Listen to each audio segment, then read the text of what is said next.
What's up, everybody? Welcome to another episode of Jiu-Jitsu Radio. My counterpart here, my co-host, my amigo, Shawn Ambrosino. We're here. Obviously, you can see the Corona Chronicles continue as we're separate, not in the studio. Listen, I'm loving doing these, but I do kind of miss the studio. There's a lot of stuff that I've been doing to the studio that you haven't seen yet, so I'm kind of stoked for you to see when we get back in there. I kind of miss your musk. I know. And listen, it might be a little TMI. I haven't put on deodorant in like 2 months. And I shower every day. Don't get me wrong. But I like no deodorant for like 2 months for sure. I'm good. That Jiu-Jitsu soap is working pretty solid. But I noticed that the other day I was running. I'm like, what the fuck is that smell? Oh, it's me. I haven't touched deodorant. I have had no need to. I do it as force of habit.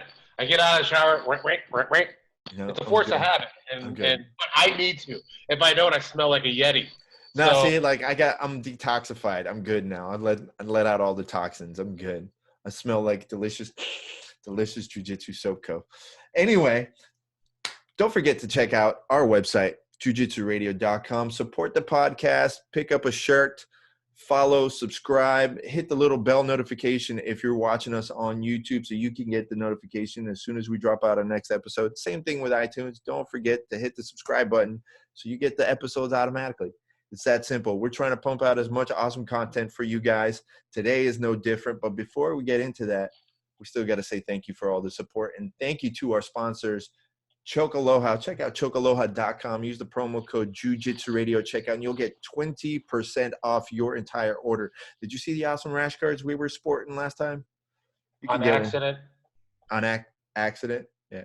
No, you can get one too. It was kind of an accident because I was going to wear it. You can get yours, and you can get some awesome patches, and you can get all kinds of other stuff at chocoloha.com. Promo code Jiu-Jitsu Radio for 20% off your entire order. Doesn't matter, new, old, limited edition, on sale. You'll still get the discount. That's how much they love us and how much we love you guys for supporting us. So don't forget, chocoloha.com. Don't forget also, you missed out on the Jiu-Jitsu Soapco collab that we had, our mixtape. But there's plenty of awesome options that they got going on right now, and you can get yours at discount, 10% off when you use the promo code JJRadio at checkout. They got antifungal spray. They have the soaps. They have patches. They have the cool like Run DMC style patches. I got to snag me one of those. They finished all of our Jiu-Jitsu soap mixtape, our Your Jiu-Jitsu Sucks mixtape. We're working on something else. You can go pick some up from us soon, directly from Shawn and I through Patreon. We're going to set that up pretty soon once I get the soap.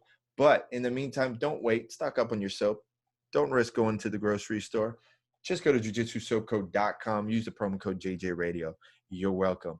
And last but never least, check out our homies at giraffechoke.com. Did you see that awesome hat I was sporting in the last episode? I don't have it with me today, unfortunately. But you could have picked one up, and you still can pick one up at discount.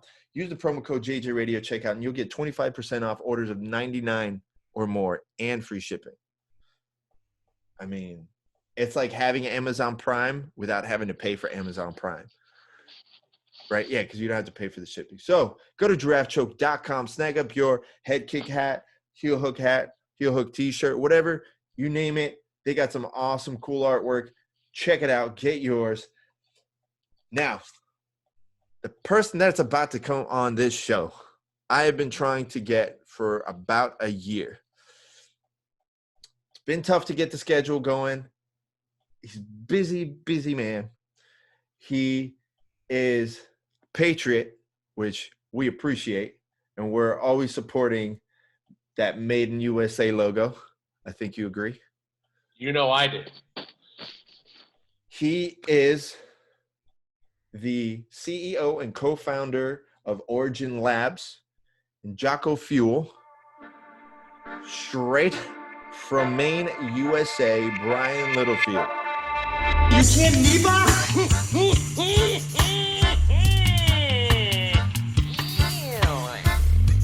Here's the deal. I'm the best there is, plain and simple. I mean, I wake up in the morning, I piss excellence. and nobody can hang with my stuff. Get stealing, woo, wheeling, dealing, limousine right, jet flying, son of a gun, and I'm having a hard time holding these alligators down. Woo! Ladies and gentlemen, I'd like to introduce to you CEO and co-founder of Origin Labs and Jocko Fuel, Brian Littlefield. Brian, thanks for joining us on a Saturday morning. Yeah, man. Thank you guys for having me on. It's a pleasure. And, I'm in the office on the weekends pretty often anyway. So it's nice to jump on and bust out a podcast. So what's going on with you guys right now? Because I know there's issues with the supply chain, but you guys are doing all this extra stuff to really help out the country with the Delta masks and stuff like that. Yeah. So for people that don't know, like, we manufacture jeans, boots, and of course gis, which is the first thing we ever manufactured. And we shut down our lines completely. We saw the need early on. The CDC called, and my partner Pete Roberts, who's the founder of Origin, he really pivoted hard and pivoted early. He spent 3 or 4 days straight doing R&D on masks and the plastic shields, and just completely shut down the manufacturing lines and turned them on. He went in he stayed after on a Friday night. On Monday morning, we were manufacturing the patterns that he had developed over the weekend. So crazy. What was the actual conversation like? Is it, you saw everything is going on and Pete was just like, we're making masks? Yeah, you know what? Actually, we had a conversation 5 feet from where I am right now, and we knew that things were going to get crazy. Oddly enough, I was in New York. I was on a business trip. Me and my wife were down there. I was in Jersey City, Long Island, Manhattan, and then up to Boston within a period of 9 days, 2 weeks before this whole thing kicked off. And you could feel the tension there with what was going to go on. So I brought that back and I was like, listen, it's about to go off and we need to be prepared.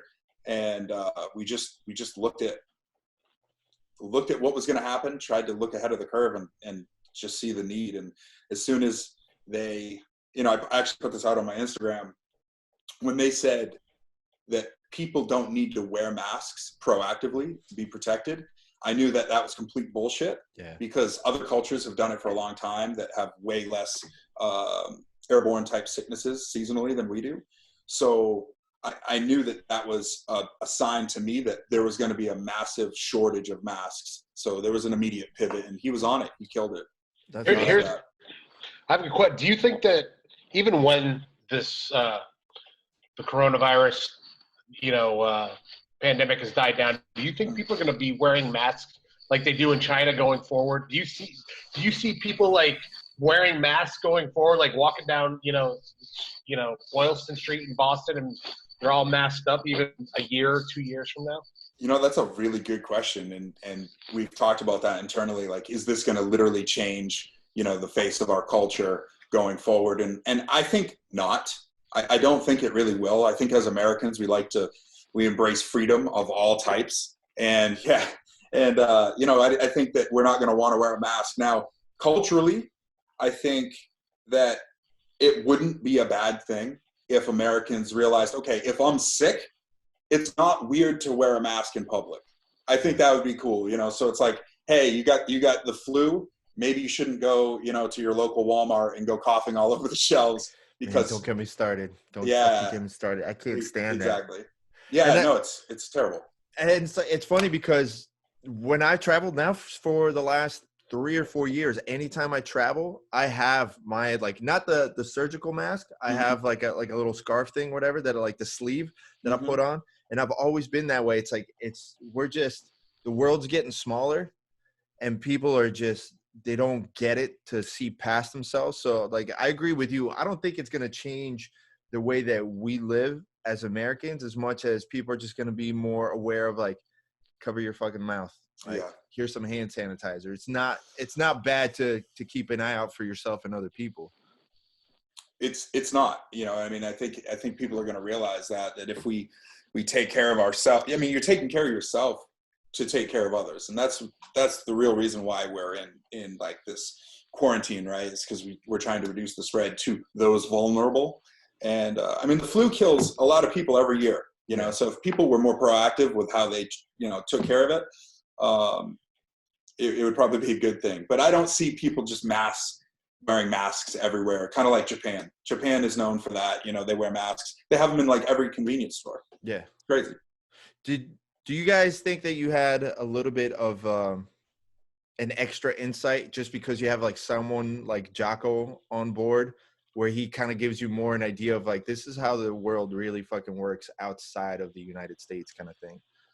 I mean, I think anytime that we have like access to Jocko, like we can, Pete and I are very fortunate. I mean, we could pick up the phone and call him at any moment and get his insight. And of course, not only is he a savage, most people that actually know him knows he's is intellectual. And, you know, he's been traveling around the world and doing shit for a long, long time. And he does provide us with a shit ton of knowledge, world knowledge. And it definitely has helped. Yeah. And of course it helped spread the message too. So outside all this Corona thing, what I'm curious on is, because I've worked with a lot of athletes and I've done some work with like supplement companies and stuff. How did you get sucked into all this? How did you get brought into Origin and just thrown into this world? Yeah, it's a pretty interesting story. I mean, it all roots back to Jiu-Jitsu, of course, right? That's a two-part question through nutrition and Jiu-Jitsu, and it's weird how worlds collide. So I grew up in Maine, not far from where Origin was founded, about an hour. And basically I was kind of like lost on my path of where to go. And at like the age of 20, 21, I had a buddy of mine who was like, hey, do you want to, we were both into cars, oddly enough. So we both loved racing. So he's like, hey, I'm going to go to Ohio, go to this university. It's like the only university in the world where you can get a degree to work on race cars. I was like, oh, that sounds awesome. Let's do it.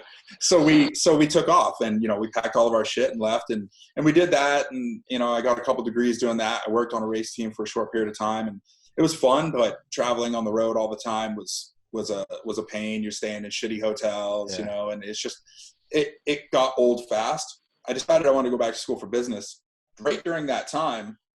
Meanwhile, I had just done all that traveling on the road. I was completely out of shape, grossly. I was actually about 265 pounds of like pure mess, and just not like muscle, straight fat. Like, it was gross. And I had always been raised around nutrition in my family. And they had an intervention on you. They were like, look, try.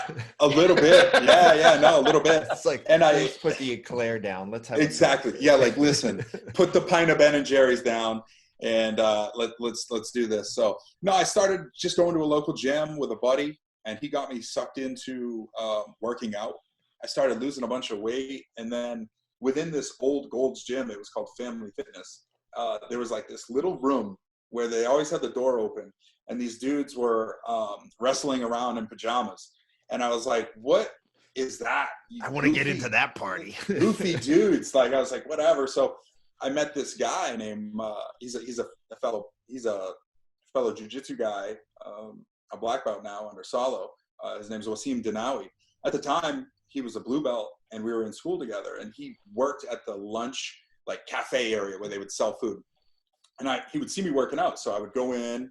At the time, I was trying to lift. So I would go in, I'd give him like $1, and he'd give me like a giant plate of turkey. And I'd be like, yes. So hook up, one day, homie hookup. yeah, exactly. Homie hookup. So one day he convinced me to come try jiu-jitsu. And from that day forward, for like literally 7 years, I didn't pick up another weight, and I put on the gi. And that's awesome. And just funny how that happened. It is. It's like you start, because, you know, I played college football, and then I was a pro wrestler for 15 years. That's awesome. And I came from that world of trying to get as big as you can, look as big as you can. And then I started jiu-jitsu. I was 33, which is a couple of years ago. I'm not telling you how, but Seinfeld was still around. But the fact of the matter is like, I stopped lifting. Everyone was like, how you, it's like, because it took the place of it. But the problem is, or not the problem, the weird thing is I didn't get weaker. Yeah. Doing jiu-jitsu. It's like, I started lifting probably about 2 or 3 years ago, but just body weight stuff. But it's funny, like, a lot of people have that similar story where they stop actually lifting when they start training. Yeah, absolutely. I mean, it was my outlet for stress, and it was my outlet for, getting healthier. And I replaced that with something that consumed my mind more and gave me obviously more of a cardio workout as well.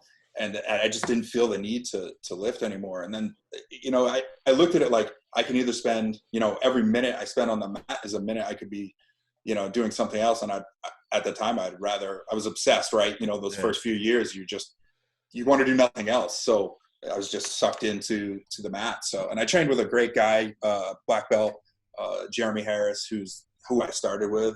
Awesome guy. And yeah, I just lived that life. And we ended up moving gyms and opening up a really nice gym. And at that time I had been heavily involved in nutrition for a number of years.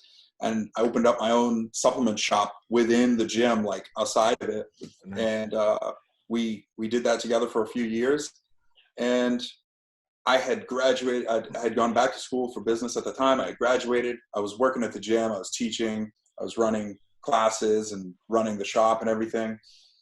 And I had an opportunity to travel up to Maine on a school break, I think a little bit before that, and trained with Pete. Because there's nobody in Maine with jiu-jitsu, right? At the time, this was 2013. Where in Maine are you from? I grew up in Fairfield, Maine. Okay. Okay. I know where Kennebunkport is. I know where Bar Harbor is. Yeah, exactly. I know where Portland is. So those are great places, by the way. Portland's an amazing city. But I grew up in central Maine. There's not a lot going on in central Maine. Very small town, New England.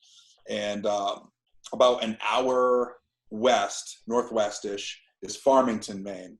And the town over is called Industry, Maine, oddly enough. And that's where Pete's original factory and dojo, training center was.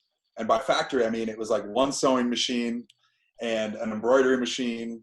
And then eventually there was a loom. And the first time I walked in there and then there was a loom running, I mean, it's like, if you haven't seen, it's something that changes the entire way you think. You see this machine, it's like, it was ancient at the time, and it's like 4,000 moving parts at the same time. And you're just looking at it and you're like, what the fuck is this thing? It looks like it's from outer space. Yeah. And, like the Mangler. Yeah. Most people go the Mangler. Yes. Most people have never even seen one, or they don't even know what it is. Yeah. And that's what it is. A loom weaves fabric. And for people that don't know the origin story, Pete started Origin importing gis. Like every other gi company in the world is imported gis, and that's fine. But he, on a trip to Abu Dhabi, because he won the North American trials, he was over there competing. And a trip, he saw one of his early on products that got ripped off, and it really pissed him off. And Pete takes, as a designer, because he's a designer, he takes a lot of pride in his work and his design, and he's a creator as well. So he saw that, got pissed, came back, and when he landed, he's like, grabbed the chainsaw, called up some buddies, and started cutting down the forest and built a timber frame factory. And I say factory, I mean, I think it was 4,000 square feet at the time, so not big, like a big house. So he just went to town and started finding old machines, and one of those was a loom. He needed to weave fabric. That was the problem with importing gis, because he tried to import fabric, but it just didn't work. Yeah, it always gets sketchy. So, all right. So back to the original story. So you get invited to go up and train with Pete. Yeah. So I go up there, train, and then just kind of kept coming back on my vacations back to Maine. And eventually it was just like obsessed with the idea of trying to help this mission. I just fell in love with the idea of bringing manufacturing back, and jiu-jitsu related as well. Like, it couldn't have been more of interest to me. So I just told him, I was like, how do I help this? And we came up with some ideas, and I said, look, how about you just send me some gis? And we couldn't make a lot at the time. I was like, send me some gis. I'm going to, on the weekends at first, because I was running the shop, teaching classes and stuff like that during the week. I said, I'm just going to drive, and I'm going to draw a 6-hour radius on a map, and I'm going to drive across the country, stop at gyms, and just train and show the gis off and see if people want to buy them. And it wasn't old long. Oh, twist my arm. You mean you want me to go train another gym? That's exactly I'll take it. the hit for the team, Like, guys. I'll take it for the team. Like, dang. So I suppose I'll do it. No.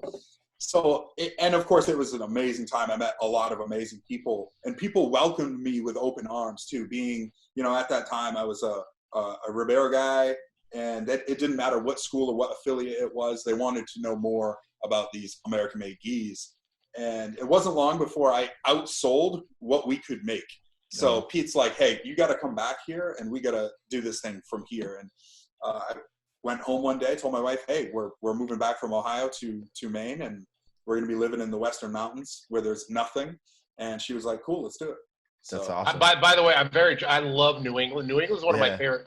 I'm originally from upstate New York, Buffalo area, which is like New England light, I guess. Yeah.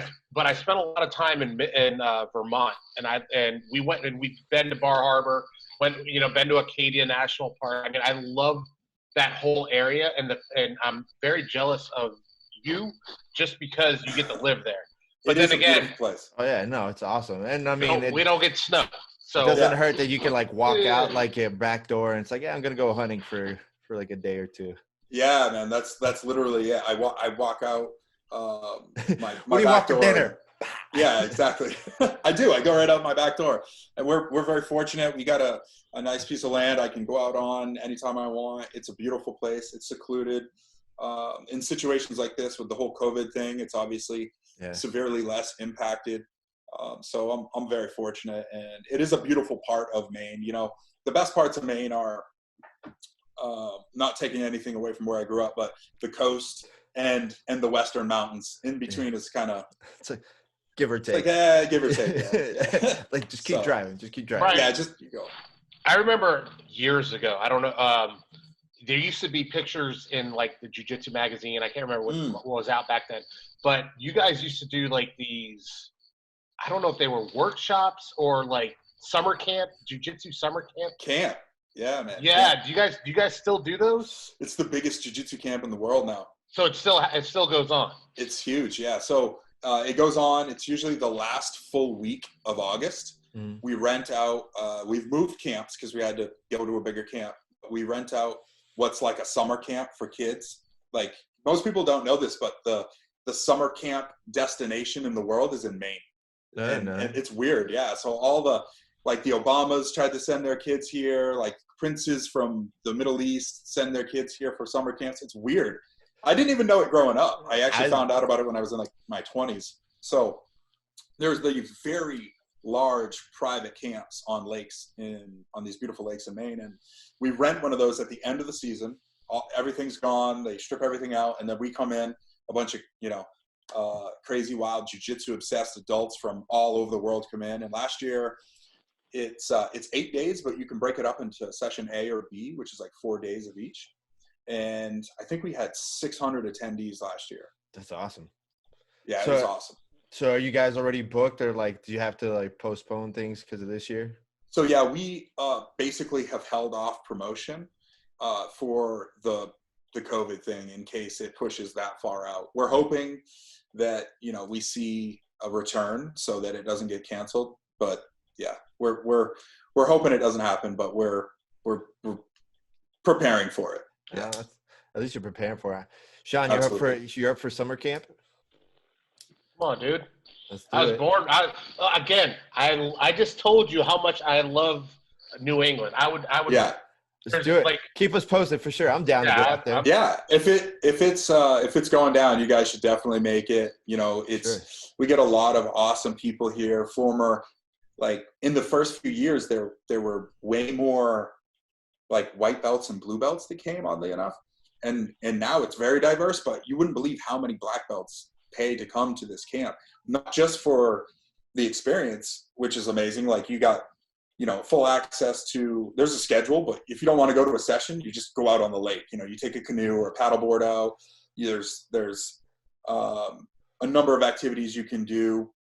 I took a group of guys last year. There's a break day where there's like a 4-hour gap, and I took them about an hour and a half north to where you can go down natural rock slides and go cliff diving. What? So yeah, it's pretty legit. It's basically like if you never got to go to one of these camps as a kid, come as an adult, and there's jiu-jitsu. So I'm down. Legit. Like I always wanted like that or like space camp as I was a kid. We couldn't afford it, so it's like I know. Go outside. Here's the garden hose. There's your camp. Yeah, exactly. So that's awesome. I got a bunch of other questions for you. So back into so now Pete pulls you back in. Yeah. Where's the whole you're in charge of nutrition now? Yeah. Here's Jocko. So we kind of knew all along. I was talking to him about nutrition and the potential of nutrition for Origin before I ever even came up. I think I moved back in early I want to say early 2015. Now I had already been working with the company for a little while now, but I think we relocated in early 2015. In 2016, we purchased a small jiu-jitsu nutrition related company called Q5. I don't know if you guys remember Q5 Sports Nutrition, but it was a very niche business. It had a very popular product though, called the Oceander Stack from Kerr. And we sold quite a bit of it. We bought the company because the guy was selling it and he was in Maine. And we were like, well, we cross-referenced our customers and there was so many that matched. It just made sense. So we bought that. We rebranded everything. We reformulated a bunch of products, which is what I do. And then we rolled it out and it was, again, a little bit more successful. And then the Jocko thing happened. And Jocko came on in 2017 as a partner. And we've just blown it up since then. We do what we do. You know, I'm on the nutritional side of the business now. Pete handles all the manufacturing and development on the Origin side, as far as apparel, gis, boots, jeans. Now we're making, I don't know if you guys saw it, but now we're making the plyo boxes and kettle bags and a bunch of other stuff. It's so crazy. Like the kettle bags, the Indian clubs look really like freaking sick. Have you seen that, Shawn? Well, I know what they are. I haven't seen. No. Like their version now. Yeah, I haven't seen their version. You can attach more weights to it, so it's like from here to like here, whatever you want to like put on. So it's like one of those little kids' toys where you used to put the donuts on the stick. Kind of. Yeah. I mean, that's a way to think about it for sure. But upside down and with weights. Yeah. So it's a modular system. So you can, instead of having to buy a new set of clubs, you just get extra weights and they screw on. And they just add and add and add. So instead of having to get like, you know, the 5-pound clubs and the 10-pound and the 15-pound, you just have these weight sets. I say, forget everything and just concentrate on making Canadian tuxedos. I think you guys. Yeah, that was awesome. Who throws that in there? Like, I need a Canadian tuxedo. Who doesn't need a Canadian tuxedo? Would you not wear it? They got boots. Look, you can look. They got everything. You can walk around looking like Wolverine. Hold on. Dressed in Origin shit. Whose idea was it to make maple syrup? So that was, you know what's funny? New England. It's exactly what it is. Right, but it's like we should definitely. Jiu-Jitsu people really want maple syrup. So the backstory is we actually had maple syrup really early on. I mean, actually, I think before I was even with the company. Grade A fancy? A limited batch. Yeah, grade A for sure. Oh, yeah, 100%. And we brought it back for the camp. So we got a bunch of maple syrup from a local guy and we, you know, branded it or whatever. And it's like, you know, 20 minutes up the hill, you know, and the guy's making it. He makes a ton of it actually. And it's really good maple syrup. So we were like, hey, we'll sell it at the camp. People buy tons of shit at the camp and take it back with them. Well, it was a hit. We sold out. So we were like, well, maybe we should just throw it on the site. And we just sell a lot of maple syrup, oddly enough. Yeah. I mean, it makes sense. That's so random. It's like every time I go look on, they really have fucking maple syrup. So there's like infinity scarf, boots. Next thing, there's gonna be nunchucks next time we look. There's gonna be like nunchucks. Don't put it past Pete. He will develop nunchucks. So what racing did you work on? Was it NASCAR, like Indy? Like what was your team? It was in the Rolex series. Oh wow. Rolex series. So road racing in the Rolex series. Yeah. I was working on we had ST, and I was working with GT cars. Uh-huh. And then there's DP after that. The team I actually used to work with ended up moving to DP, which are even the higher level. So it was pretty cool. Yeah. My college roommate he was still with, I don't know if he's still with the team, but he was with them for a long time and ended up being like a team leader. So Right. it was cool. So are you like low key in meetings, try and bump, like we should really sponsor a race team, guys? That's hilarious. So one of the first sponsorships that I pushed through is actually Cruz Pedregon's Top Fuel Dragster. We actually sponsor his Really? race car. I didn't know that. Yeah. I'm more of like a Formula One, like Indy guy. Yeah. So it's like, I love drag racing and I love Formula One as well. I actually went to my first Formula One race last year. oh, did It's you go been to a Austin? dream since I was a kid. No, Montreal. Oh, nice. Yeah. That's a good track. Yeah. I mean, I was born in Italy, so I grew up around it. So I would Nice. go to races all the time and stuff. Oh, so, damn. I mean, I'm jealous. dude, it's so insane. Like people don't get, like I get goosebumps thinking about it, but Yeah. it's just hearing it. And this is like back in the V12 days. So Yeah. when you hear that coming, that high pitched squeal coming, it's like, oh, that's just sexy. That's amazing. It's music. Oh, right? I loved it. is. I loved it. Yeah. Have you seen the e-racing? Yeah. Oh, it's like, it's funny. Like, it's cool. I'll go watch it. Sure. But it's like, It's a little painful to my soul, though. it really is. I mean, save the e-cars for, the roads, in my opinion. Listen, I'm okay with it if they want to do it for like a kids racing, like to get like the leagues to come up. That's cool. That's great. Oh, did we just lose Shawn? Oh, there he is. But to sit there and have like a grown ass man, like, bro, you could be driving 300 miles an hour right now. You're going to drive this. It's like, come on. Yeah. So, I mean, what do you think agree. about Origin Labs sponsoring Formula One team? I mean, we got Haas Racing.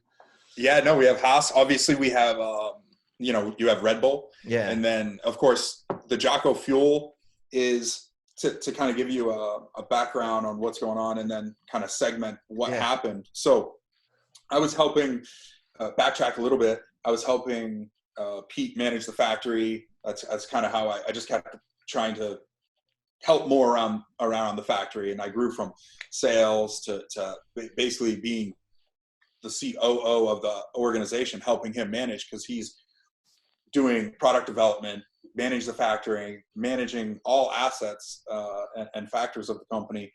And then he's a media guy. Like most people don't know that he owned a marketing agency before he did Origin. So he runs the media team.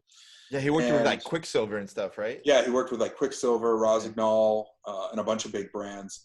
And so he's constantly immersed in that. So I just kept trying to help basically and grew and grew and grew. And the division of nutrition grew so big and so fast that it needed its single focus. So we split. We're actually in different facilities. We're 10 minutes apart from each other now. And then we added our third facility, which is the boot manufacturing facility, sometime last year. I really wish my partner and I have a gym where I have a couple partners, but he's a supplement guy. He was one of the original BSN guys back in the day. Then he worked for Ronnie Coleman and got that Ronnie Coleman brand off the ground and running back in the day. So it's like he would love to be talking to you right now.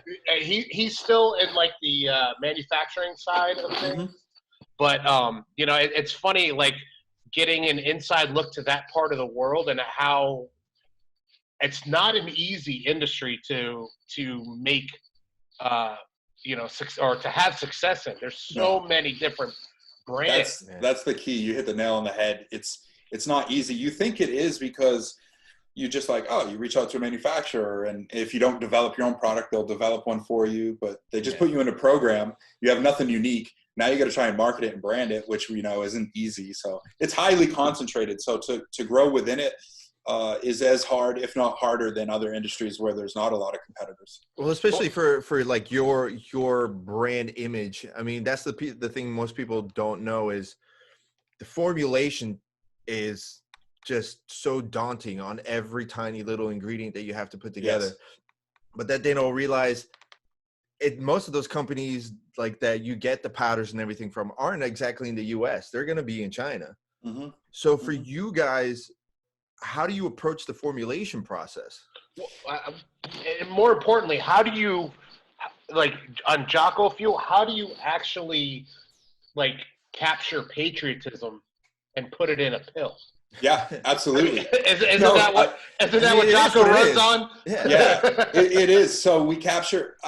Those are two really good questions. So because on the manufacturing side of things, like with the apparel and the gis and the boots and the jeans, it is 100% sourced as well as manufactured in America. Most people know it's made here. A lot of people don't know. If they follow the truck, they're going to go all the way back to a cotton field in the Delta region, you know. So it's fully integrated in the United States supply chain. Well, there's certain ingredients in nutrition that are native to other countries because that's where they're grown. So of course we source those ingredients, but there's an opportunity for people to get almost every ingredient overseas, even when they don't need to. So when there's an ingredient that we can source from the United States, that's what we do. But when it comes to like monk fruit, which is grown in Asia naturally, organically, we have to source that from overseas, of course. Yeah. And then also, you know, making sure that the company they clean the vats, and it's not like you don't get issues like the John Jones issue where it's like, oh, it was a mixture of the vat. I'm telling that's why that's why I'm curious, because I worked for the longest time with Flex Lewis. So that's what I'm saying. So our friend that Shawn's talking about, Lee, he worked with Ronnie Coleman. So I didn't even know Lee while I was working with Flex. And then when we became friends, like, oh, well, we end up knowing all the same people working for the same companies. And I was constantly in the conversations, and I just sat there like, this is insane. Like, you have to see where the stuff is coming from. And that's the thing is, we have a policy, and we did this early on. Number one, we like to do business face to face. Anytime we're going to set up a real relationship where large sums of money and you're going to build a relationship with someone over a period of time, but you can't do that over the phone. You can't do that through email. So we go to every manufacturer and we build that face-to-face relationship. So they know there's a face there. They know there's a human and a person. It's not just, you know, a wire transfer on the other side of that thing. And we build long-term relationships. That goes a long way. Secondly, I go and inspect personally every manufacturing facility. I check the FDA paperwork. I check to see if they're GMP certified. And we go through and do at least one annual visit each year to make sure that they have everything up to spec of what we require. Because not only are we putting, you know, ourselves behind it, Pete and I, but when Jocko came on board and we put Jocko's name on the product, like, it has to be impeccable standards. Yeah. So when you guys do like the taste testing for like the different like drinks and like powders, like how's that run? Like who has to do the first shot? Like, or do you guys, all right, everybody at the same time? Yeah. So nowadays it's usually me. I'm like the first one. I'm trying everything. And then when it like passes the test, I'll get Pete over here from the other facility. And then when it's ready, we'll send it off to Jocko. Yeah. Because the funny thing is, and we thought this was hilarious early on, when working with Jocko, you know, his slogan is like, good. Oh, you're having a shitty day? Good. You know, and he'll tell you why it's good. And I thought for sure, like, we'd just be able to put a product in front of him and he'd be like, cool, good, run it. It tastes like shit, good. You should drink it anyway. And that's actually not the case at all. Yeah. Like, for him, it's discipline. So the discipline to have a product or to hold off and create a product that people are going to love, regardless of if it takes a little bit of extra time. So he's very particular when it comes to flavor systems. Refined palate. Very refined palate. So has there ever been like a situation where you're like, man, like, this is it. This is awesome. This is exactly the mixture that I want. And you hand it off to Pete and Jocko and they're like, this tastes like shit, Brian. Get it out of my face. 100%. Yeah, no, 100%. And back to the drawing board. Yeah, it's like, damn it. Because it's not just about my palate and even Jocko, like he defers to us for our opinion, of course. But everybody has a different palate. Everybody does, you know, have something different they want. If someone wants chocolate, like chocolate protein, for instance, there's like a dark chocolate flavor, there's a milk chocolate flavor, there's malt, and there's a lot in between. And it depends on what that person wants. And for our like chocolate protein, what we call milk. Where did that name come from? The name milk. Yeah. So we were like, what are we going to call it? And Jocko said milk. And we were like, cool, we'll call it milk. But did he have a reason behind? No, I mean, not really.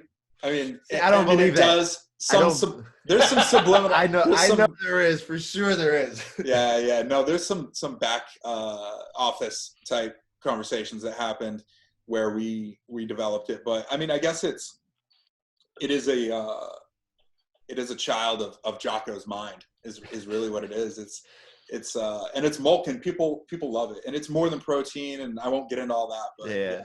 Who's the Motley Crue fan though? Jocko is a rock music fanatic. Because the fact that it's got the umlauts over it. The umlauts. Oh yeah, yeah. That's Definitely. good. What's your best selling product so far? Oh man,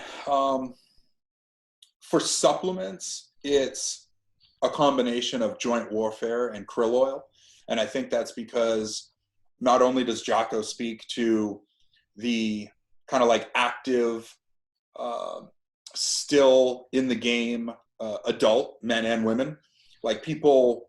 I'd say, you know, he speaks to all ages, but his biggest demographic is like 30 to 55, closely in that 25 to 55. And people that were probably active when they were young, either high school or college sports. And of course, tons of people that are doing Jiu-Jitsu, right? He's gotten more people to sign up to Jiu-Jitsu than probably anyone in the last 5 years. And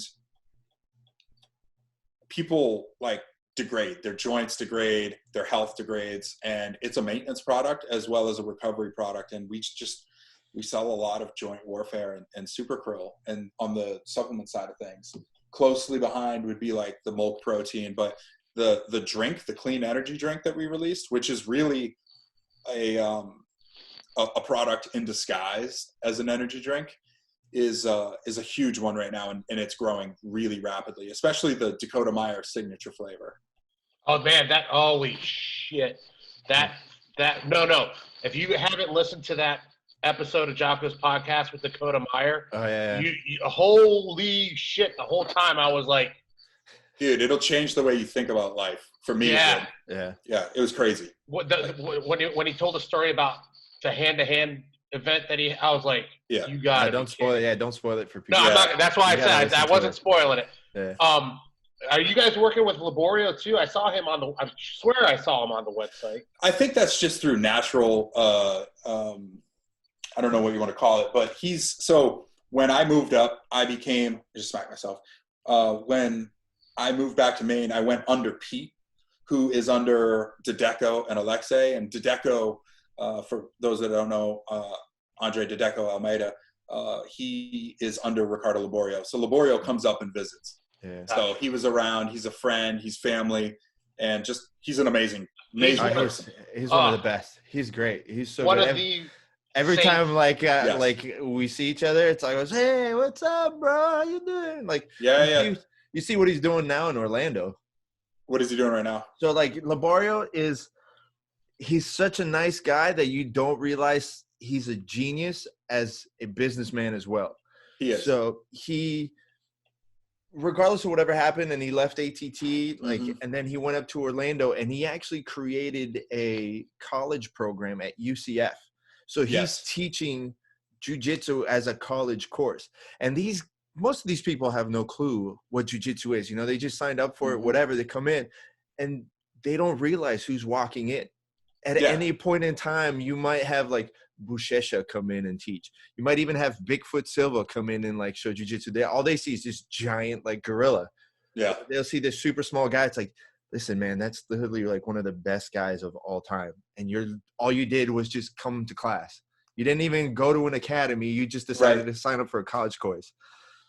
So it's and he's moving. I have from what I understand and the way I see it, I think it's something that he's trying to standardize across colleges.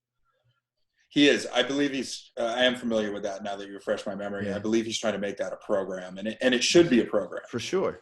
Yeah. I mean, it should be in every college. If you can do yoga, I mean, I took the Beatles as an elective in college. Like, come on. Like, I'd have rather been training jiu-jitsu on the mats or I took bowling. I had to take 152 average for an A, sucker. Yeah. So bad. Awesome. I rather would have done jiu-jitsu, given the choice. You go and you're like, oh man, I don't want to play golf and I don't want to play volleyball. Oh, look, bowling. But if you go down that college catalog and you see Brazilian jiu-jitsu, you know what I'm saying? It's got to be one of those things. And here's the thing. We have one of my friends. His name is Flavius Virginia. He was when we were with the Black Zillions in the Jocko. He was actually their head jiu-jitsu coach back in the day. But he ended up going to Abu Dhabi, and he teaches jiu-jitsu in high school. They have programs for high school kids, and I think that's even better than college. Yeah. You know, it's one of those. I say it to every parent that walks into my gym. I'm like, look, I go, this isn't something that is just going to help them physically, or it is something that is going to. If you ask anybody that's ever done jiu-jitsu and stuck with jiu-jitsu, they will tell you it has changed their life going forward for the better in every aspect of their life. It's like it's stuff that you cannot. It's unquantifiable how valuable the education is that you get with jiu-jitsu. It is. Yeah, absolutely. I mean, if you think about it, like, would you rather have your kids in general phys ed, or would you rather have them in jiu-jitsu? I mean, I'd put them in jiu-jitsu every day of the week. So for sure, it makes sense. Yeah. So when you guys have debates, because I'm sure things get heated once in a while in the office, does it end up on the mats like, all right, why don't we just go roll this one out? I mean, not really. Yeah. Inadvertently. First off, for those that don't know, like I've been training 11 years. I'm a brown belt, and I'm like your average brown belt. Like, I got to go train with Pete, who is, and by the way, I'm like 190 pounds, 5'10". He's 6'3", 6'4", 260 pounds, and moves like a lightweight. Obviously, he lost in the very few seconds as a brown belt to Shanji in Abu Dhabi. Like, he's a savage. So no, there's nothing settled out there. Like, it's one of those things where if he wants to, he's going to smash me. So it's like, yeah, I'll settle it in here. Yeah. What about him against Jocko then? You know what's funny is, like, I believe they've like flow rolled, but when they went to last year, Pete was one of them was injured the last 2 years at camp. And oddly enough, we haven't been on the mats all that much. So I'm anxious to see it. Yeah, because like we were out in San Diego for the Vitamin Shop launch for the products in February, and Jocko was flying back that day, and then we were all at Victory. We were all at Victory MMA training. Yeah, that's awesome. No, I mean, it sucks you guys don't really get to go. I figured like there's every other room might have like some extra mat space. Like, all right, let's go. You would think so. Yeah.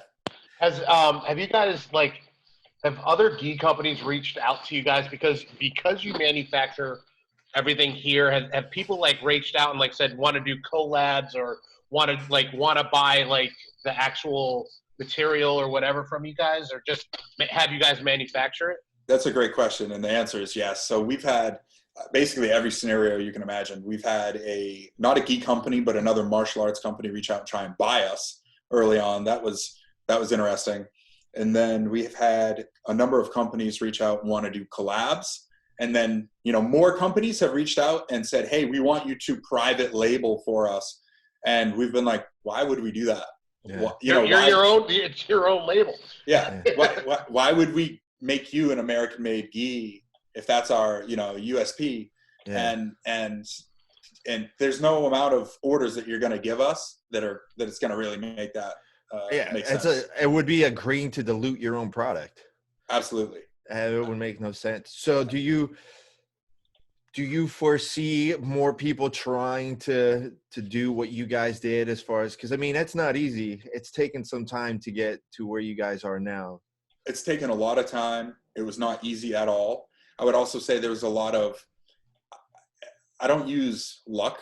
We call it the origin effect. There's just things that aligned that you don't feel like would have ever aligned in a million years of different scenario. Like it didn't make sense, like how things aligned, and they've fallen into place for us. And we're so fortunate that has happened, but it's not easy. And we've had a lot of people come up and say, hey, we want to know how you do this. Will you open your doors? And we're like, come on in. We tell them, come on in. Like we've had a lot of companies come in and be like, we want to do this. And Pete and I were aligned on that. And Pete has had his doors open since day one. He's been like, come on in and see it. And the biggest takeaway is they leave going, fuck that. Yeah. It's like, no way. It's like it cost you how much and how much blood, sweat, and tears? Like, yeah. You know what's funny is we had the founder of Third Coast Grappling on a couple days ago or last week, and he was giving away his entire formula on how to do shows. Mm-hmm. And I was like, "What are you doing? What are you crazy?" He goes, "Go ahead. I don't care." He goes, Right. I can tell them everything about it, but that doesn't mean that they'll be able to do it. Yeah.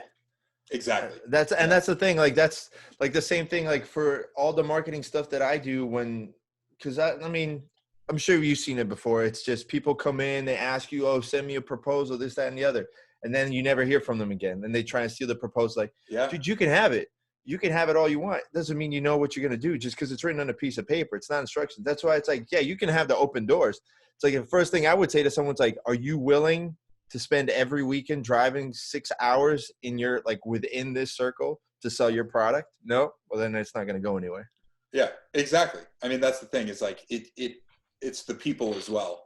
And, I would say the biggest part of this success that we've had here in Origin, aside from, Pete's innovation and crazy, he's fucking crazy to do what he did and just start doing what he did. Other than that, it's the community, the people, it's the mindset. It's that old New England work ethic that these people are just willing to come into the family. They become part of the family and they're willing to put their hands in the dirt and just work and work and work. And you're not going to get, I hope no one takes offense, but you're not going to get that in,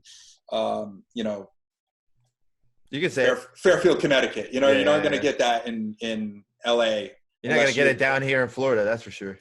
Yeah. I mean, that's the thing. So, you got to do it in the right place with the right culture. And that has been a huge beneficial factor to what we've done. Well, I mean, even like you said, we were talking about at the very beginning where it was just we do this from now on, making the masks. Yeah. To have the employees that believe that much in the product and what's going on, to sit there and say like, okay, well, this weekend I'm here, I'm working. Mm-hmm. Like, that's hard to find. That's hard to find that kind of, not even just tenacity, but belief in the team. And it's like, fuck it, we're working, let's do it. Yeah. And, we got I can't name the company for privacy reasons, but a big, let me just say, the one you think of when you think of like a tech company, reached out to us and they want like tens of thousands of masks. And awesome. The employees are ready and willing to work second and potentially third shifts and 7 days a week right now because they know they're making a difference. And that's what they are. They're making a difference out there, giving people something that they can, if at the bare minimum, feel more comfortable and relax a little bit and enjoy life. That's that's worth it right there. Yeah, that's awesome. I agree. And you guys actually had to shut down production on the gis to focus on this. That was the first thing that went. So we first shut down the gi line. We didn't know how many masks we were going to sell. We had hospital networks and companies and, of course, private citizens all start ordering in crazy amounts. And we started off with the Def mask, which was our rash guard material that you could insert a different filter in. And we sold so many masks that we can't even make anymore because we don't have enough fabric. So we had to pivot again and make the Delta masks out of the jeans. So we shut down the jeans line, and then we shut down the boots line and brought them over to this facility, and now they're stitching. So the whole company on the manufacturing side of things is making personal protective equipment right now. That's awesome. And you know what's that could be the future of Origin. You never know. You guys might become Origin. You really don't know. Yeah. But see, that's the tough part. It's like, as a fan of you guys, I want to buy one, but then it's like, am I taking it away from the people that actually fucking need one? And it's like, okay, I'll take a hit. I'll wear my homemade one, whatever. Yeah. So we've had a lot of people call, and we've had a crazy amount of people call and be like, I want to buy 500 masks. Please donate them to a hospital network or something. We're like, okay. I mean, we'll absolutely do that, but we're shocked by it, and you know what is pretty crazy is, as separated as we all are right now with the whole quarantine and everything being locked down, I've never seen the country be, and politically, there's that divide, but I've never seen the country be so united since, a few presidents ago. I haven't seen that that unison of everybody coming together to fight one common enemy. It sucks that it takes something like this for people to see, like, we got to work at this together. Like, you're my brother, you're my sister. Like, we got to, like, if you don't make it, I don't make it kind of thing. It's tough, but sometimes you need a good kick in the ass. Absolutely. Sometimes you need that reset to remind you that typically, you know, as Americans, we deal with first world problems. Like, people's biggest stresses that day were like, oh, I didn't have coffee in my, you know, in my kitchen when I went to go out. Now I got to go through the drive-through, you know, or which they're going to fight over which restaurant to go to. You know, it's like you realize, okay, there's bigger things in the world that we are going to have to deal with. And it's a little bit of a kick in the ass and a reality check, right? Yeah. I mean, so from your aspect as the supplement branch, yes, are you looking at everything that's going on medically and saying, like, maybe we can create some kind of like supplement, at least for the immunity boost aspect towards this? Like, not really. Well, I mean, I know you had the immunity boost, but like something specific, like towards more into this aspect. Cause I know they say like zinc is doing like good against it. And obviously you can't do antibiotics or anything like that, but is that something extra that you guys are looking to maybe help out on? Yeah. So basically it's called Cold War. Our product, it's an immune support product. So for people that don't know, like, the supplement industry is regulated by the FDA. Now, you don't have to have products go through final FDA approval to take them to market, but individual ingredients that go in all these products are regulated. So unless you're buying something illegally from some sketchy website, which is still out there, but there's that of pharmaceutical drugs too. For sure. So when it comes to regulation, it goes pharmaceutical, supplements, and then food. That's the level of oversight, basically. The product itself is an immune boosting or supporting product, I should say, in the sense that it's antimicrobial, that meaning antibacterial, antiviral, etc. We can't, without going into like the studies and the phases through FDA research. Can't make claims. Can't make claims, exactly. Now we do have antibacterial and antiviral supporting ingredients in our Cold War product. And that showed, because when this thing hit, our Cold War sold out immediately, like lots of Cold War just gone. And so we increased our order quantity with our manufacturer. And I had just been there 2 weeks before, actually. We were like, hey, we need you to turn this around really quickly. And we just got that back in stock. I think the truck came in yesterday. Actually, yeah. Did you happen, like, I'm going to tell you, I'm stupid. So I read about how copper is antiviral. So I bought some copper citrate, and I've been taking that too. Was that something you have in there? You said you got an antiviral agent. Yeah. So we do have zinc in the product. Garlic is microbial, antiviral. There's a number of adaptogenic herbs that are shown to increase immunity and help support. There's a number of ways to effectively help you fight. Now, there's not even a pharmaceutical option right now that's going to stop you from getting, COVID-19. Like, period. There's no vaccine. There's no antiviral product on the market that's going to stop you from getting it. And there's a lot of debate around the few antiviral support medications that are being used to help fight it. Although I think it's worth using them to try, because the negative effects likely are not going to outweigh dying from COVID. So when it comes to natural products, there are a number of natural ingredients, some of which are in our current product, that have been shown to be very antiviral and support immunity. But immunity is very complex. The system of immunity, sleep, stress, your natural balance of vitamins and electrolytes that you have within your body already existing, all play into your immune balance. I actually, one of the people that I work with, I do the marketing for a plasma company. So like, it's one of the big things that we're working on now is obviously like people donating plasma. And like pushing on that. And I mean, even I don't get full access to the studies and things like that and the things that are working on, but it's so up in the air right now. There's so many things that possibly could. It's like anything that people can grasp at to try and do anything to help out on the immunity, 100% I would go for. I've been taking shots of tonic water every night because tonic water has quinine in it. So I've been taking shots of tonic water. You know who you're going to end up? You ever seen the guy that, what was it, like silver? I think it was taking silver and then just became completely blue. Yeah. That's going to be you. Here's the problem. I've had high blood pressure since I was 30 years old. Yes. I'm almost 50. I have type A blood. I'm one of those people that is like I am a target for this virus. So I have to do everything I can in order to avoid it. So it's like, if I hear it, look. You just said the truck came in yesterday. Go and order. I would definitely get loaded up on some Cold War. But, the other thing about this virus, and I hope I don't bore your listeners. No.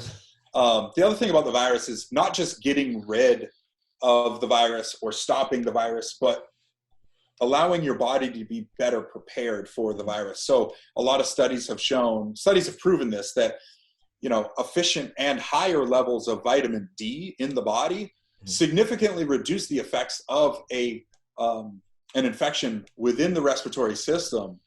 And that has been shown clinically. So if you have proper levels of vitamin D or high levels of vitamin D, the chances of you progressing into a pneumonia-like infection is much lower. So people are loading up on vitamin D, which I load up on a daily basis anyway.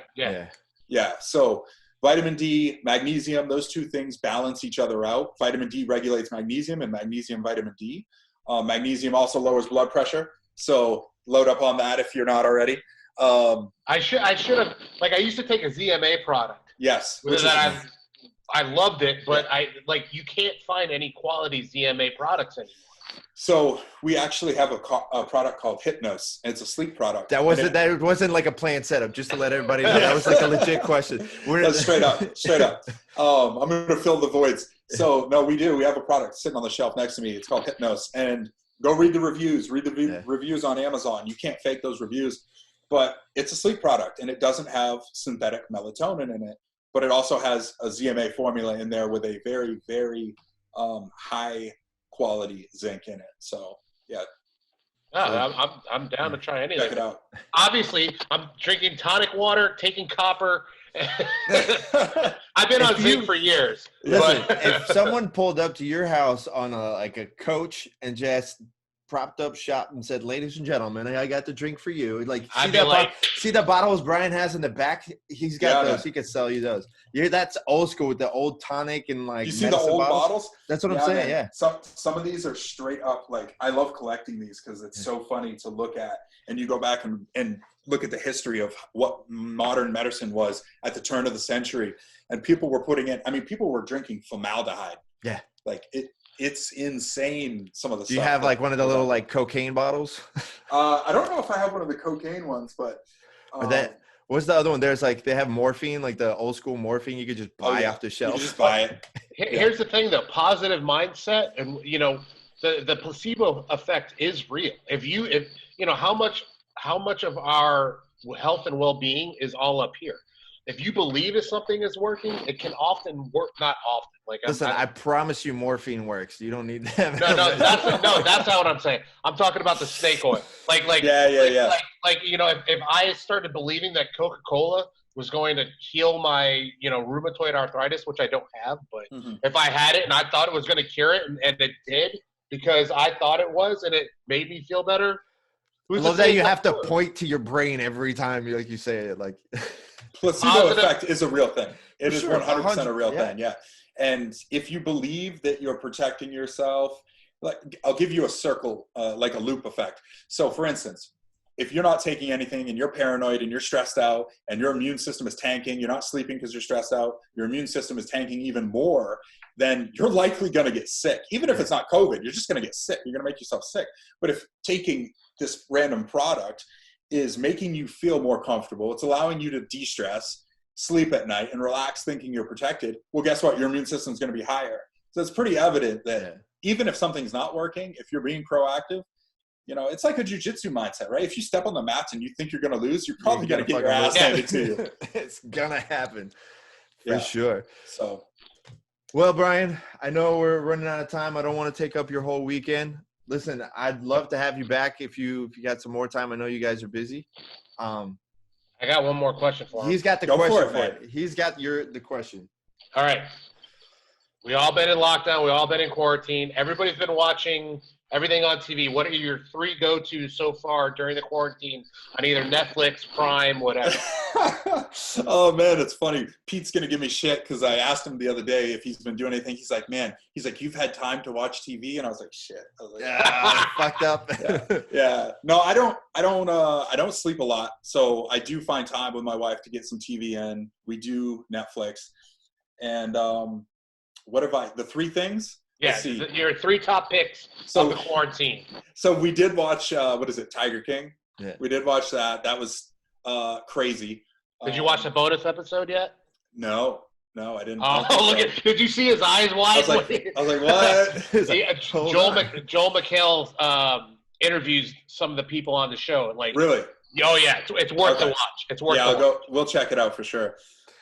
We started Ozark, which was solid. And you know what? I wasn't super into it. I actually put it off for a while because that main character, I didn't really foresee him being a great serious character.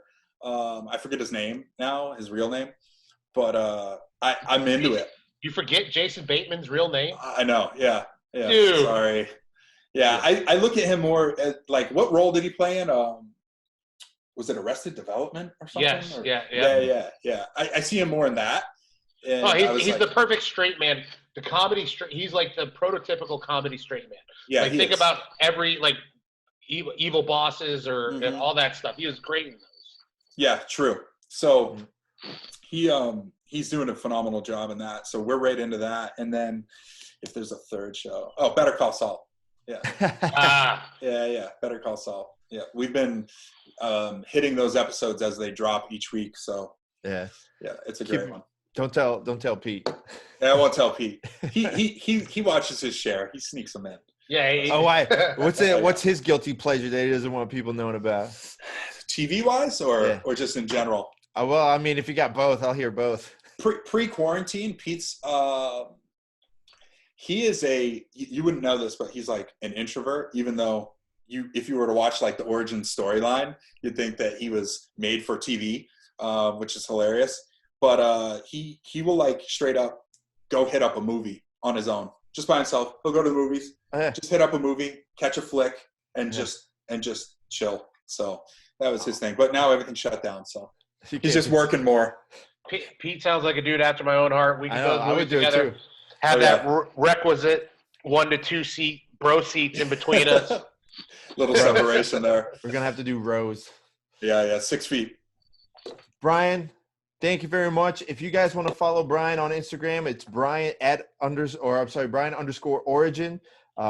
Follow Origin BJJ on Instagram. It's Origin USA on Instagram. Origin BJJ on Facebook, YouTube, everywhere. Go support it. If you want to go buy some Delta masks to donate to your local hospitals or your local first responders, go ahead and hit them up. I know they'll definitely love it. And I'm looking forward for that Gravity Club when it finally drops out. That's for sure. I want to try and get my Iron Sheik going as much as I can. Makes a good weapon too. Yeah. See, I didn't say that. Yeah, we're going to get some Origin like ARs too. Is that? I was going to say, so does my shotgun. It makes it's a beautiful weapon. It's a beautiful weapon. You can do presses with it. So the funny story is all the wood products that we're making are being made right now at a wood shop about 45 minutes away that makes all the gun stocks for Mossberg, Remington, Ruger, and stuff like that. So Kuzno Wood Products, yeah, man, they make badass stocks. So you're saying there's a chance? I'm not. Look at our catalog right now. I'm not saying anything's impossible. Right. So what you're saying is somewhere out there's either a shotgun or an AR with a big Origin logo right at the stock. It probably will be. That's for sure. All right. You can go ahead and mark me down one. Like, I'll go ahead and I'm in for one. That's Pre-sale. for sure. Brian, guys, check out Jocko Fuel. Check out Origin Labs. Go get yourself some Jocko Fuel. You got to get some ZMA, some what was it? The hypnosis or the Hypnos. Yeah, man. We have a full line of products. Check them out. If you see something, get something. If not, thanks for the support regardless. Yeah, I'm gonna go ahead. If you get the Cold War up there, I'm gonna go ahead and pick up a bottle. None for you, Shawn. Go ahead. I don't care. Ryan, any words of wisdom before we take off? No, man. Just thanks for having me on. I'd love to come back on sometime. It's hard to cram the origin story into a short period of time, and just let everyone out there know. Just stay safe and be healthy. And hope is here, and this thing will pass very soon. That's awesome, man. Thank you very much. I appreciate that. And anytime you want, man, all you got to do is shoot me a text and we'll set this sucker up anytime. Don't forget to check out the Hands in Daylight podcast. That's the website's getting worked on right now, but it's coming back on. Hands in Daylight on iTunes, and go get some Jocko Fuel. Other than that, Brian, thanks, brother. Thanks, guys. Catch you later. Later. There you have it, folks. Thank you so much to Brian Littlefield from Origin Labs and Origin BJJ. I'm not joking with you guys when I'm saying that it's taken me about a year to get him on. They're that busy. And it's not like he's difficult to get a hold of. He's super easy to get a hold of. It's just the schedules took a while. Yeah, getting an hour's block of time. And listen, and you can see how busy they are, and they're doing some amazing stuff. And from, someone like as an immigrant and a true patriot, as far as being happy that I'm here in the U.S., I'm so stoked to see companies like that are really all about supporting the economy and supporting the country and being like true patriots. So please go ahead and support them. You can see that they do a lot of great stuff for Jiu-Jitsu community to begin with. So it was really, really exciting to have them on there. Shawn, you got any takeaways from it? Yeah. I'm actually stoked. I'm probably gonna go as soon as we get off here. I'm gonna order some of that Hypnos right now. I definitely need to go. I want to go snag some of that Cold War and test it out. I'm really looking forward to that camp. Yeah, honestly, dude, I definitely think we should do that if we can pull that off. It'd be really, really cool to see. I got all the links. If you didn't hear me say it enough, all the links are where you can follow Brian and follow Origin in the description, whether you're watching us on YouTube or you're listening to us on iTunes or Spotify. That's all going to be on the description. Shout out to Choke Aloha, Giraffe Choke, and Jiu-Jitsu Soap Co. Thank you so much for all your support. Thank you for everyone that purchased the soap from Jiu-Jitsu Soap Co., our collab. We're working on getting the remainder of the batch sent here so then we can do our Patreon setup and you guys can support the podcast. Other than that, don't forget to follow Shawn at Gorilla Boy BJJ, like he's scratching himself like a monkey. Follow me at Sonder Marketing. And don't forget to follow the podcast, Jiu-Jitsu Radio, Instagram, Jiu-Jitsu Radio, YouTube, you name it, we're there. Don't forget to check out jujitsuradio.com. We'll catch you guys next week. Peace. You can't Niba?